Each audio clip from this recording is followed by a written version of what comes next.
Отырмыз светсіз, басқасыз 3 жыл болды. Зейнеткер Биба Көкенова осыдан 3 жыл бұрын әупірімдеп қазіргі баспанасын тұрғызып алған. Сол кезде жергілікті билік бұл аймаққа инфрақұрылым жеткізілетінін айтып уәде берген екен. Алайда содан бері ешқандай өзгеріс жоқ. Ауыз су, электр жарығы тартылмаған. Қырсыққанда қуат өндіретін шағын құрылғысы да істен шығыпты. Енді Кейуананың күні кәдімгі май шамға қарап отыр. Жарықсыз отырмыз ғой, жарықсыз. Міне 3 жыл болды, 3 жыл. Келіне аламай отырмын. Кеше кетіп едім, бір аптаға кетсем, мынау немітте бұзып кеткен моторларымды су шығаратын. Суды сатып аламыз, соседтерге жалынып басқа қылып. Ордабасы ауданына қарасты Орда шағын ауданы 2014 жылы бой көтерген. Бастапқыда 3 үйдің тұрғындары қоныстанғанмен, қазір олардың саны 100-ге жетіп отыр. Бірақ солардың тең жартысы әлі күнге көшіп келмеген. Өйткені лайықты инфрақұрылым болмағандықтан баспанасын сыртынан құлттап кеткен. Кеткенде бөлінемі? Давлениеміз бар, барлығымыз. Биліктен әбден көңілі қалған ордалықтар былтыр өз күшімен электр жарығын тартып алмақшы болыпты. Жергілікті кәсіпкердің қолдауымен қажетті бағаналарда тұрғызылған.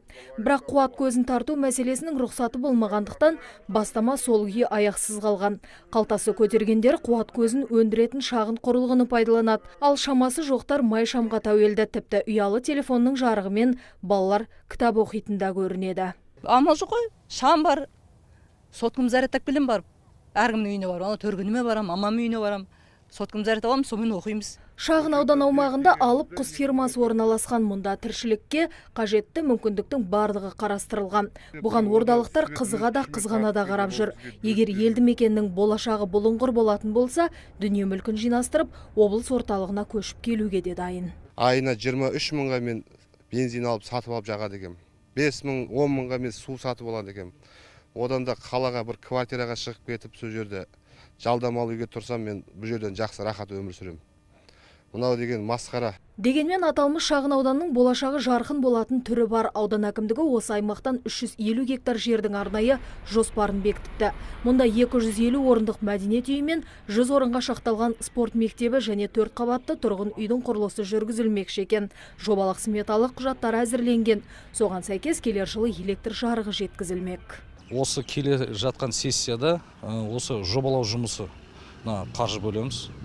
Сөйтіп, қаржы бөлгеннен кейін арғыры енді жобалау жұмыстары жасалып бітеді.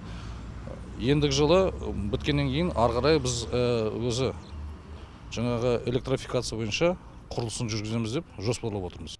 Бұған дейін облыс әкіміне хат жазып көмек сұраған ордалықтар аудан атқамінерлерінің құрғақ уәдесіне сенбейді. Сонда да үміттерін үзбей жоғарыға мойын созып отыр.